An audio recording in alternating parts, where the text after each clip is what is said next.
Guardiola dan pasukan Man City waspada tersandung lagi di awal Liga Champions. Wajib menang. Lawan Napoli, kiper Manchester City wanti-wanti Scott McTominay. Dia berbahaya, jangan sampai lengah. Gianluigi Donnarumma langsung bentuk persahabatan luar biasa dengan Erling Haaland di Manchester City. Penjelasan Pep Guardiola, mengapa Abdulkadir Kusanov tak bisa terus-terusan dimainkan sebagai bek kanan Manchester City.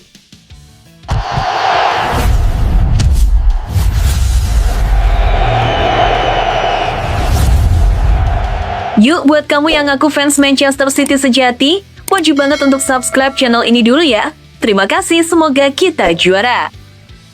Guardiola dan pasukan Man City waspada tersandung lagi di awal Liga Champions. Wajib menang. Manchester City memulai perjalanannya di Liga Champions musim ini dengan menjamu Napoli di Etihad Stadium pada Jumat (19 September 2025) dini hari waktu Indonesia Barat. The Citizens memasang target meraih 3 poin di laga pembuka mereka.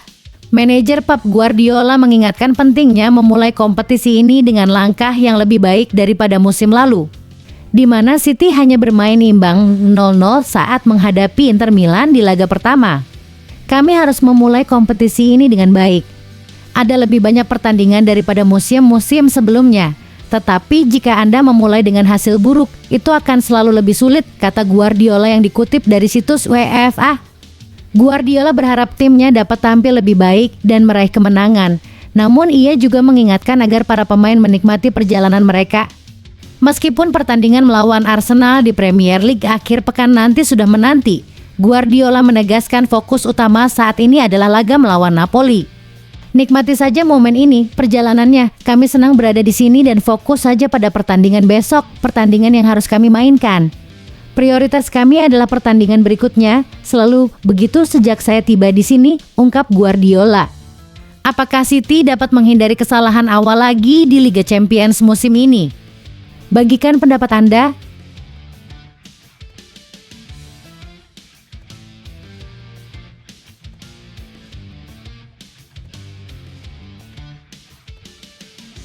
Lawan Napoli, kiper Manchester City wanti-wanti Scott McTominay. Dia berbahaya, jangan sampai lengah. Menjelang laga pertama Liga Champions 2025/2026 antara Manchester City versus Napoli, kiper The Citizens, Gianluigi Donnarumma, memberi perhatian khusus pada salah satu pemain lawan.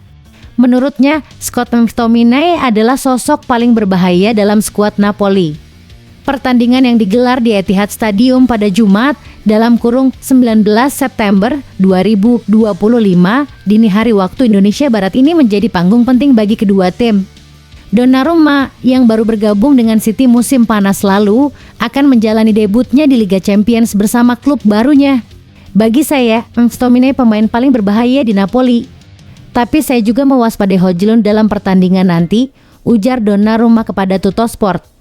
Ia menilai Napoli punya kekuatan besar di sisi sayap serta umpan-umpan vertikal yang cepat. Kami harus tetap fokus dan waspada sepanjang pertandingan, tambahnya. Laga ini juga punya makna emosional bagi Donnarumma. Ia berasal dari Castellammare di Stabia, sebuah kota kecil dekat Napoli. Saya punya banyak teman dan keluarga di sana. Ibu saya sedang tidak sehat, tapi saya harap dia mendukung saya, ungkapnya. Sementara itu, Kevin De Bruyne, bintang Manchester City yang kini memperkuat Napoli turut jadi sorotan. Tahun lalu saya sudah memprediksi ini akan terjadi. City adalah klub saya dan itu tidak akan berubah, katanya. Laga ini diprediksi berlangsung ketat dan penuh emosi dengan banyak pemain punya ikatan personal dengan klub lawan. Bagaimana menurut Anda? Siapa yang akan lebih unggul di laga panas ini? Berikan pendapat Anda di kolom komentar.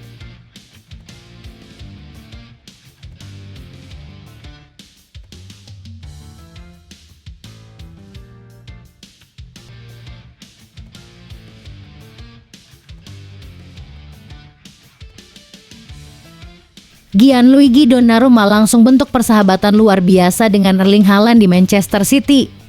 Gianluigi Donnarumma langsung merasakan sambutan hangat di Manchester City usai bergabung dari PSG dengan nilai transfer 26 juta.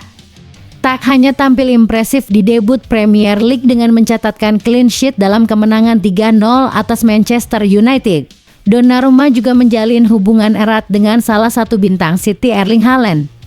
Kiper asal Italia itu mengungkapkan kekagumannya terhadap Haaland tak hanya sebagai pemain, tapi juga sebagai pribadi. Selain menjadi pemain fantastis, salah satu yang terbaik di dunia jika bukan yang terbaik, dia juga orang yang luar biasa. Itulah yang membuatnya bahkan lebih baik, kata Donnarumma. Hubungan mereka terjalin sejak awal Donnarumma tiba di Manchester. Haaland disebut berperan besar dalam membuatnya merasa langsung diterima seperti sudah bertahun-tahun di klub.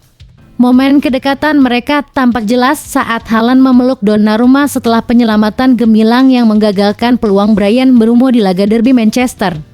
Donnarumma datang ke City menggantikan Ederson yang hengkang ke Fenerbahce. Setelah musim panas yang sulit di PES di mana ia sempat disingkirkan dan posisinya digantikan oleh Lucas Chevalier, kebangkitan Donnarumma di City terasa seperti awal baru yang penuh harapan.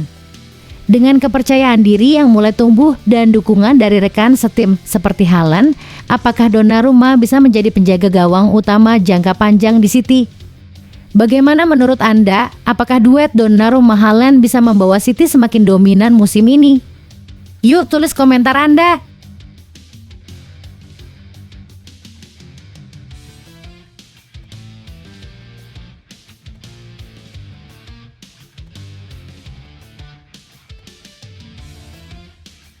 Penjelasan Pep Guardiola, mengapa Abdulkadir Kusanov tak bisa terus-terusan dimainkan sebagai bek kanan Manchester City. Meski tampil memukau saat Manchester City menundukkan Manchester United 3-0, Abdulkadir Kusanov belum akan jadi solusi jangka panjang di posisi bek kanan. Pep Guardiola memberikan penjelasan jujur mengenai alasan dibalik keputusannya. Kusanov, pemain muda asal Uzbekistan, dipuji karena kecepatan, kekuatan duel udara, dan ketenangan dalam tackle. Penampilannya mengundang decak kagum fans yang berharap eksperimen ini dijadikan permanen. Namun, Guardiola menepis anggapan tersebut.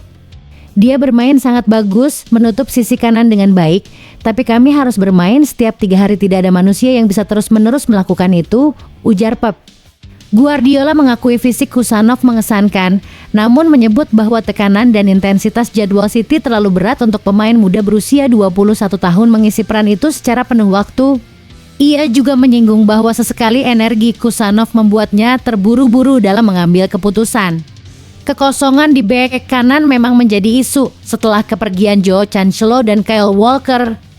Guardiola sempat mencoba berbagai alternatif, Matheus Nunes, Rico Lewis, hingga rotasi gelandang, tapi belum ada yang konsisten. Isu ini membuka kemungkinan City kembali ke bursa transfer. Nama seperti Denzel Dumfries dalam kurung Inter Milan dan Tino Livramento dalam kurung Newcastle mulai dikaitkan dengan City untuk musim 2026.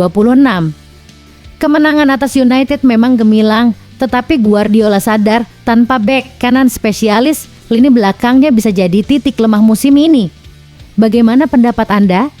Haruskah Guardiola beri kepercayaan penuh pada Kusanov atau City perlu rekrut bek kanan baru?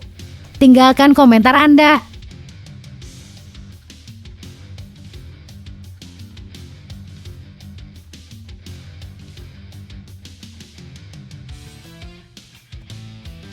Gelandang Manchester United era Sir Alex Ferguson masuk daftar pelatih baru menggantikan Ruben Amorim.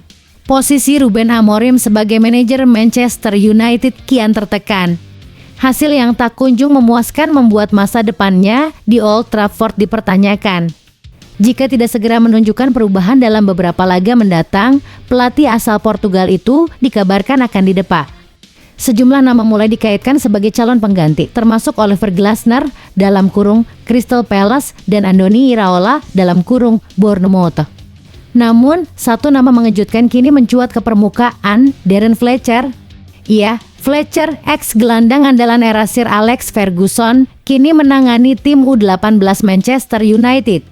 Menurut laporan Football Transfers, ia mulai dianggap sebagai kandidat potensial karena awal karier kepelatihannya yang mengesankan. Dalam 4 laga awal Premier League U18 musim ini, tim asuhannya mencetak 4 kemenangan beruntun, mencetak 11 gol dan belum kebobolan 1 gol pun. Catatan ini berbanding terbalik dengan performa tim utama di bawah Ruben Amorim yang terus terseok. Fletcher dinilai bisa membawa stabilitas dari dalam, terutama karena kedekatan emosionalnya yang kuat dengan klub dan pemahaman mendalam terhadap budaya United. Awal karier Fletcher bersama U-18 bisa jadi sinyal bahwa ia punya potensi besar sebagai pelatih masa depan.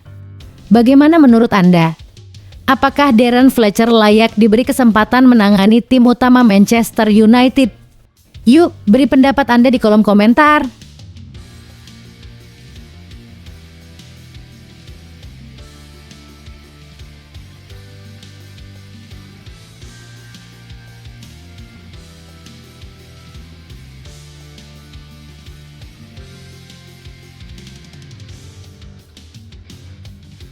Hancur di laga awal.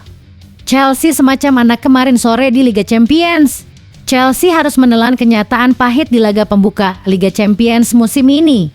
Penampilan mereka dinilai seperti tim anak kemarin sore dan sang manajer Enzo Maresca tak menampik bahwa minimnya pengalaman menjadi masalah besar dalam skuad muda The Blues saat ini. Meski menyandang status klub London tersukses di Liga Champions dengan 2 gelar dalam kurung 2012 dan 2021, wajah Chelsea kini nyaris tak lagi sama. Pergantian kepemilikan dari Roman Abramovich ke Todd Boehly pada 2022 menandai era baru yang juga berarti membangun kembali segalanya dari nol. Boehly fokus berinvestasi pada pemain muda dan hasilnya belum terasa. Chelsea sempat absen 2 musim berturut-turut dari Liga Champions dan mayoritas skuad sekarang bahkan belum pernah mencicipi atmosfer kompetisi ini. Nama-nama seperti Moise Caicedo, Robert Sanchez, Joao Pedro hingga Pedro Neto menjalani debutnya musim ini. Hanya Reece James yang memiliki pengalaman signifikan dengan 30 penampilan dan gelar juara tahun 2021. Kami senang bisa kembali ke Liga Champions, ujar Maresca dikutip dari situs resmi klub. Namun secara pengalaman kami masih sangat kurang. Ini adalah langkah awal. Chelsea memulai petualangannya melawan tim kuat yang disebut Maresca sebagai salah satu favorit juara. Kami akan mencoba menjalani laga demi laga, melakukan yang terbaik, tutupnya. Apakah Chelsea bisa belajar cepat dan membalikan keadaan? Atau musim ini akan jadi pelajaran pahit lainnya bagi skuad muda mereka? Tulis pendapatmu di kolom komentar.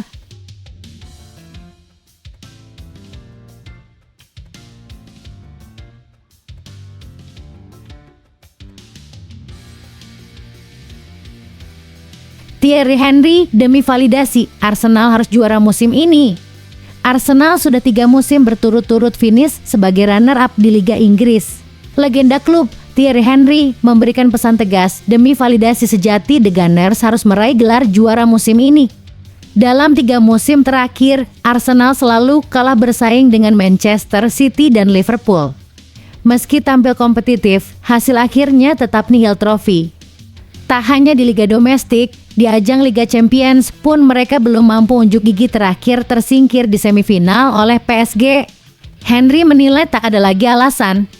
Skuad sudah oke, permainan sudah menyatu, maka saatnya dapat gelar juara, tegasnya di studio CBS.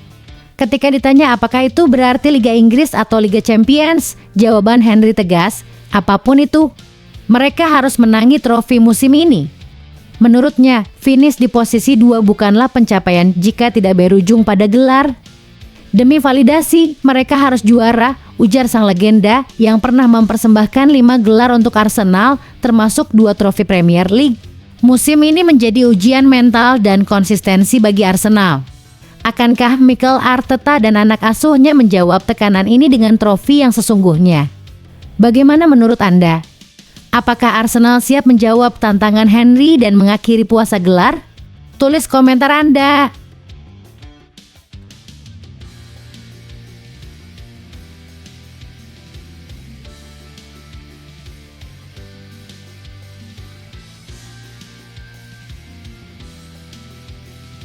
Rating pemain Liverpool versus Atletico Madrid, Virgil van Dijk sang pahlawan. The Reds cetak gol kemenangan lagi di menit akhir dalam laga perdana Liga Champions yang kacau.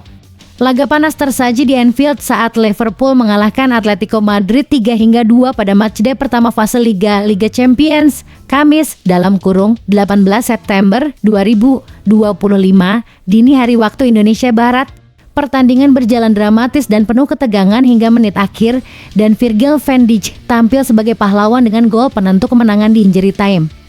Jalannya laga, Liverpool membuka keunggulan cepat lewat Andy Roberts di menit keempat setelah tendangan bebas Mohamed Salah mengenai dirinya dan mengecoh Jan Oblak. Hanya 2 menit berselang, Salah mencetak gol kedua memanfaatkan assist dari Ryan Gravenberch membawa The Reds unggul 2-0. Namun Atletico Madrid tak tinggal diam.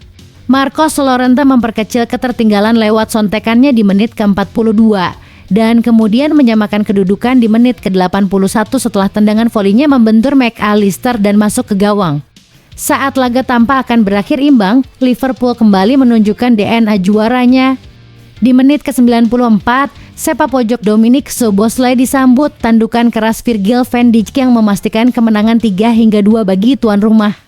Laga makin panas usai gol tersebut dengan Diego Simeone diusir keluar lapangan karena protes keras.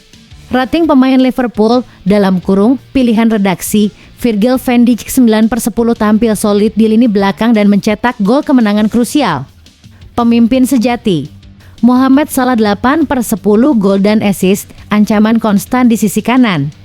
Andy Roberts 7,5/10 buka skor awal, aktif menyerang, disiplin bertahan. Dominic Szoboszlai 7,5/10 kontribusi nyata lewat assist sepak pojok. Alisson Becker 6,5/10 tak banyak bisa dilakukan atas 2 gol Atletico. Bagaimana menurut Anda? Siapa pemain terbaik Liverpool di laga penuh drama ini? Apakah Van Dijk layak jadi man of the match? Tinggalkan pendapat Anda di kolom komentar.